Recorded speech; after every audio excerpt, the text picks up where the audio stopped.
siang teman-teman semua. Puji syukur kita hadirkan kepada Allah Subhanahu wa Ta'ala yang telah memberikan kita nikmat dan kesempatan hingga kita bisa melakukan presentasi pada siang hari ini. Di sini perkenalkan, nama saya Muhammad Hasan Apriansyah. Saya sebagai moderator pada pemateri kali ini. Di sini saya tidak sendiri. Di sini saya ditemani oleh beberapa rekan-rekan saya. Yang pertama ada Nia Rahmadani, kemudian Aulia Fitri, Ada Minarti, dan Desti Yurawasti. Pertama-tama terima kasih atas perhatian kalian semua teman-teman telah hadir pada presentasi kami kali ini. Dalam presentasi ini kami akan membahas topik yang berkaitan dengan analisis percakapan atau conversation analysis, yaitu bidang yang mempelajari bagaimana orang berkomunikasi dan berinteraksi satu sama lain dalam percakapan sehari-hari. Jadi sebagai moderator, saya akan memandu jalannya presentasi ini dan memberikan pengantar singkat sebelum kita masuk ke pembahasan utama. Oke, yang pertama kita akan mulai dari bab 1, yaitu pendahuluan. Untuk bab pertama itu bagian latar belakang, dijelaskan bahwa bahasa memiliki peran penting dalam komunikasi manusia. Melalui bahasa, orang dapat mengekspresikan ide, berbagai informasi, dan berinteraksi dengan orang lain dalam kehidupan sehari-hari. Salah satu bentuk komunikasi yang umum adalah percakapan. Percakapan terjadi secara alami dalam interaksi sehari-hari antara dua orang atau lebih. Namun, percakapan tidak berlangsung secara acak. Percakapan mengikuti pola dan struktur tertentu yang membantu para peserta percakapan saling memahami. Bidang yang mempelajari bagaimana percakapan disusun disebut analisis percakapan atau conversation analysis. Analisis percakapan berfokus pada bagaimana penutur mengatur pembicaraan mereka, bagaimana mereka berganti berbicara, dan bagaimana mereka merespons satu sama lain selama interaksi. Dengan mempelajari analisis percakapan, kita dapat lebih memahami bagaimana komunikasi terjadi dalam situasi kehidupan nyata. Selanjutnya itu di rumusan masalah.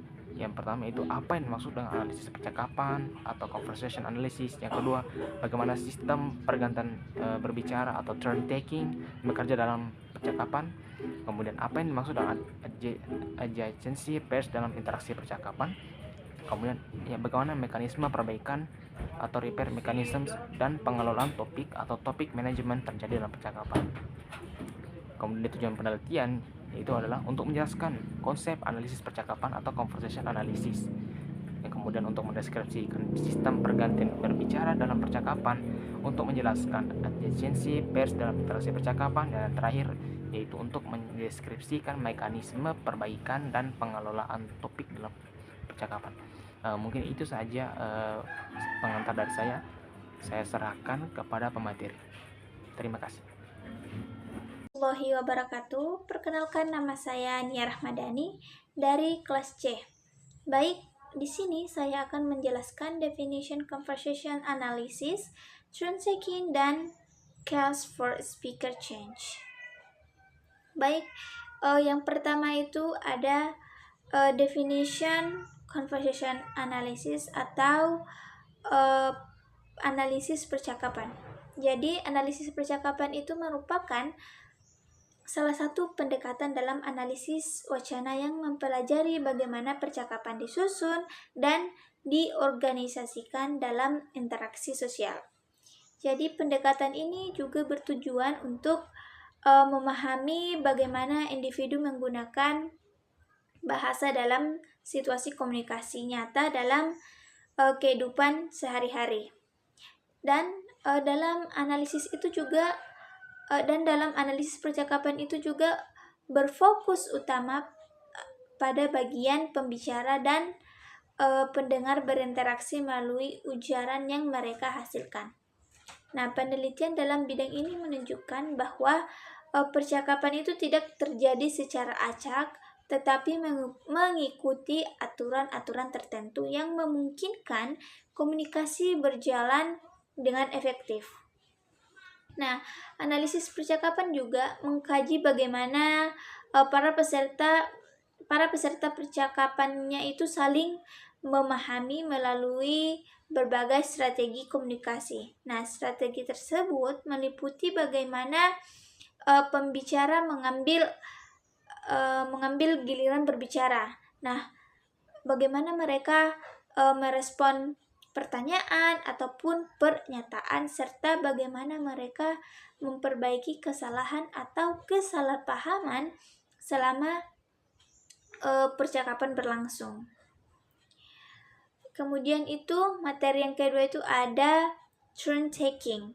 Jadi turn taking system ini adalah sistem yang mengatur siapa yang berbicara dan kapan seseorang berbicara dalam sebuah percakapan. Nah, dalam percakapan normal itu kan biasanya hanya satu orang yang berbicara pada satu waktu, dan pergantian pembicara terjadi dengan jeda yang sangat singkat agar percakapan tetap lancar. Nah, dalam sistem turn taking juga itu pergantian giliran berbicara dapat terjadi dalam 3 cara, yaitu ada the current speaker selects the next speakers, the current speaker deselect the next speaker, yang artinya pembicara yang sedang berbicara menunjuk orang berikutnya untuk berbicara. So, for example, guru mengatakan, "What do you think about this topic? What do you think about this topic, Aul?" Nah, dalam contoh ini itu guru memilih Aul untuk berbicara. Jadi guru menunjuk. Kemudian itu ada listener self-selects to speak, yang artinya pendengar mengambil inisiatif sendiri untuk mulai berbicara tanpa ditunjuk. Jadi jadi kita mengambil inisiatif sendiri untuk memulai berbicara tanpa ditunjuk. For example, does anyone know the answer? Siswa mengatakan, I know, ma'am. Nah, kemudian itu ada the current speaker continues speaking. Jika tidak ada orang lain yang mengambil giliran berbicara, maka pembicara pertama itu akan melanjutkan pembicaraannya. Jadi pergantian pembicara biasanya terjadi pada akhir kalimat ataupun akhir ide yang disebut transition relevance place. Nah, translation relevance place ini adalah momen yang memungkinkan orang lain untuk mulai berbicara. Kemudian yang terakhir itu ada cues for speaker change. Jadi ada beberapa tanda yang menunjukkan bahwa giliran berbicara seorang pembicara itu akan berakhir. Nah, adapun tandanya itu ada seperti intonasi atau intonation, yang perubahan nada suara di akhir kalimat yang dapat menandakan bahwa pembicara itu sudah selesai berbicara. Kemudian ada pause atau jeda. Jadi adanya jeda atau diam sebentar itu menandakan bahwa pembicara telah menyelesaikan ucapannya.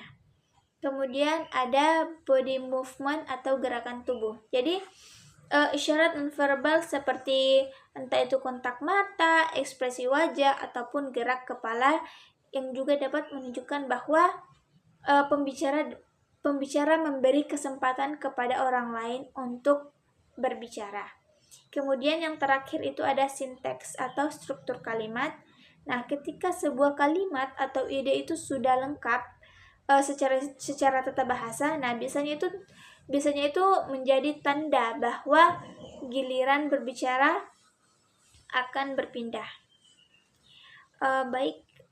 Mungkin itu saja yang dapat saya jelaskan. Assalamualaikum warahmatullahi wabarakatuh. Assalamualaikum warahmatullahi wabarakatuh. Good morning everyone. Pertama-tama saya ingin memperkenalkan diri terlebih dahulu. My name is Aulia Fitri. Pada kesempatan kali ini saya akan mempresentasikan materi tentang conversation analysis, khususnya pada bagian overlap and interruption, adjacency pairs, dan preference organization. Before I explain the points, conversation analysis adalah studi yang membahas bagaimana percakapan diatur dalam interaksi sehari-hari. Jadi sebenarnya dalam percakapan itu ada pola dan aturan yang membuat komunikasi bisa berjalan dengan baik. The first point is overlap and interruption. Kadang-kadang dalam percakapan dua orang berbicara pada waktu yang sama. Ini disebut overlap dan interruption. Overlap terjadi ketika dua pembicara berbicara secara bersamaan tanpa sengaja. Biasanya karena salah satu pembicara mengira lawan bicaranya sudah selesai berbicara. Sedangkan interruption terjadi ketika seseorang dengan sengaja memotong pembicaraan orang lain sebelum orang lain tersebut selesai berbicara. Walaupun hal ini terjadi, biasanya percakapan akan kembali ke sistem turn taken seperti yang dijelaskan pemateri sebelumnya, atau pergantian giliran berbicara yang normal. The second point is adjacency pairs. Adjacency pairs adalah dua ujaran saling berhubungan dan diucapkan secara berurutan oleh dua pembicara. Biasanya satu ujaran akan diikuti oleh respons tertentu. Contohnya, greeting with greeting, question with answer, offer with accept or reject, dan request dengan respons. Contohnya, si A bilang hello, kemudian si B bilang hello. Itu adalah contoh greeting with greeting. Kemudian, how are you? I'm fine. Itu adalah contoh dari question with answer.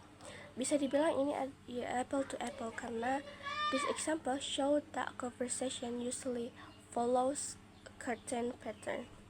And then the last point is preference organization. Dalam adjacency pairs ada beberapa respon yang secara sosial lebih disukai daripada yang lain. Biasanya respon yang positif lebih disukai. For example, would you like some coffee? Jawabannya yes please. Jadi menerima tawaran biasanya lebih disukai daripada menolak. Tetapi jika seseorang menolak, biasanya mereka memberikan alasan agar terdengar lebih sopan. For example, sorry I have to finish my assignment. Seperti itu. That's all my explanation about overlap and interruption, adjacency pairs, dan preference organization. For this explanation, kita bisa mengerti kalau komunikasi itu is not random. It follows curtain patterns and structures that help people communicate effectively in everyday interaction. Assalamualaikum warahmatullahi wabarakatuh. My name is Minarti. I will continue the material that has been explained by the previous presenter. The material that I will explain is about inserted sequence, pre-sequences, and repair in conversations. First, we will discuss inserted sequence.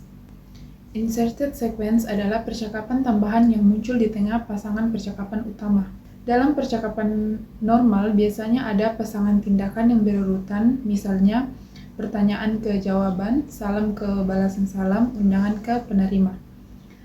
Namun, terkadang sebelum jawaban diberikan muncul pertanyaan atau klarifikasi tambahan. Bagian tambahan inilah yang disebut dengan inserted sequence. Menurut analisis percakapan dalam kajian Discord Analysis, hal ini terjadi karena penutur membutuhkan informasi tambahan sebelum memberikan respon utama. Struktur inserted sequence pada umumnya terdiri dari main question, inserted questions, answer to inserted questions, and main answer. For example, si A bertanya, "Do you know where the library is?" Terus si B menjawab, "Which library?" Terus si A menjawab lagi, "The city library." Kemudian si B jadi mengerti apa maksudnya dan menjawab, "Oh, it is near the park." Pertanyaan which library muncul karena pendengar belum yakin perpustakaan mana yang dimaksud. Jadi, inserted sequence ini menunjukkan bahwa percakapan tidak selalu linear, tetapi bisa memiliki struktur tambahan yang membantu pemahaman antar penutur dan pendengar. Next, pre-sequences. Pre-sequence adalah ungkapan yang muncul sebelum tindakan utama dalam percakapan. Tujuannya adalah untuk mempersiapkan percakapan sebelum tindakan utama dilakukan. Dalam percakapan sehari-hari, orang sering tidak langsung menyampaikan maksudnya, tetapi mengawali dengan pertanyaan atau pernyataan pembuka. Strukturnya dari pre-sequence ke main actions.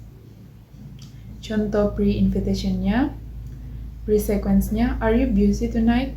Terus kemudian diikuti oleh main invitation-nya, "Do you want to watch a movie?" Jika orang tersebut mengatakan saya sibuk, maka undangan tidak perlu diberikan. Fungsi dari pre-sequence ini, yang pertama untuk menghindari penolakan langsung, yang kedua untuk menjaga kesopanan, yang ketiga mempersiapkan topik, dan yang terakhir mengurangi ketegangan dalam percakapan. Jadi, pre-sequence ini membantu percakapan menjadi lebih sopan, strategis, dan tidak terlalu langsung, sehingga komunikasi menjadi lebih efektif. Next, repair in conversations. Repair adalah proses memperbaiki kesalahan, ketidakjelasan, atau kesalahpahaman dalam percakapan. Dalam komunikasi nyata, penutur sering salah menyebut kata, salah informasi, tidak jelas, atau pendengar tidak memahami. Karena itu, diperlukan repair. Tujuan dari repair ini adalah untuk memperbaiki kesalahan bicara, menjelaskan kembali informasi, menghindari kesalahpahaman, dan memastikan pesan dipahami dengan benar. Ada dua jenis repair. Yang pertama, self-repair. Self-repair terjadi ketika penutur memperbaiki ucapannya sendiri. Contoh, I visited Jakarta. Sorry, I mean Surabaya. Jadi, penutur langsung menyadari kesalahan dan memperbaikinya. Yang kedua ada other repair. Other repair terjadi ketika pendengar meminta klarifikasi atau memperbaiki kesalahan penutur. For example, si A memberikan pernyataan begini, I bought a new dictionary. Kemudian si B menjawab, what do you mean? Jadi dia tidak mengerti apa yang si A katakan. Jadi pendengar ini meminta klarifikasi atau memperbaiki kesalahannya agar pernyataannya dimengerti.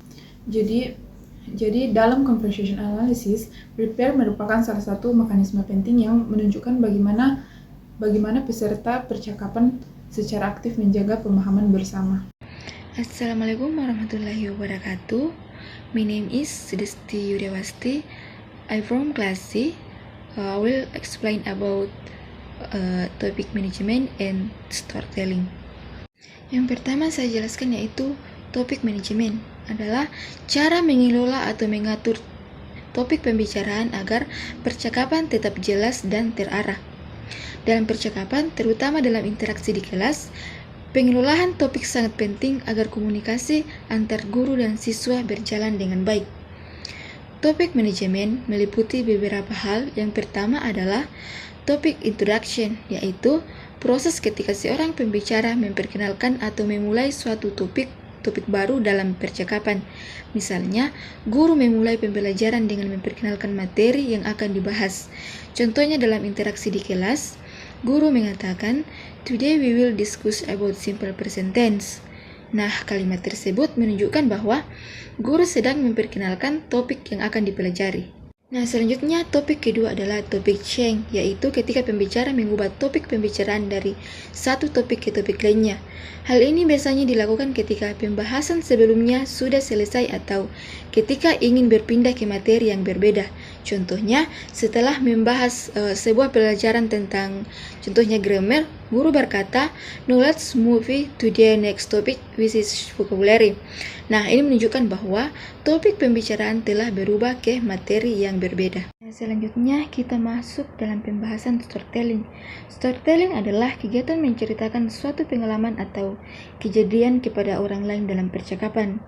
Dalam storytelling, terdapat 3 bagian utama yaitu introduction, story content, dan ending. Poin pertama adalah introduction atau pengenalan cerita. Pada bagian ini, pembicara mulai memperkenalkan cerita atau memberikan gambaran awal kepada pendengar tentang apa yang akan diceritakan. Contohnya, yesterday I had an interesting experience in my English class. Ketika pendengar mendengar bagian awal cerita ini, mereka biasanya memberikan respon seperti, "Oh really?" untuk menunjukkan rasa penasaran atau ketertarikan terhadap cerita yang akan disampaikan. Nah, kemudian poin kedua adalah story content, yaitu isi dari cerita. Pada bagian ini, pembicara menjelaskan kejadian utama atau pengalaman yang dialami secara lebih rinci. Contohnya, my teacher asked me to speak in front of the class. At the first, I felt very nervous. Nah, pada bagian ini, pendengar mungkin memberikan respon seperti, wow, untuk menunjukkan rasa kagum atau keterkejutan terhadap cerita tersebut. Nah, poin terakhir atau poin ketiga adalah ending, yaitu bagaimana penutup dari cerita. Pada bagian ini, pembicara menyampaikan akhir atau kesimpulan dari cerita yang telah disampaikan. Contohnya, finally, I was able to speak confidently and finish my presentation well. Ketika cerita selesai, pendengar dapat memberikan respon seperti, that's interesting, untuk menunjukkan bahwa mereka tertarik dengan cerita tersebut. Jadi, itulah sedikit penjelasan saya mengenai tentang topik manajemen dan storytelling. The conclusion of our material is, conversation analysis studies how conversation are organized in everyday interaction. Conversation follows certain patterns such as turn-taking, adjacency, pairs, repair, and topic management. Understanding this concept help us better understand communication and improve interaction in daily life.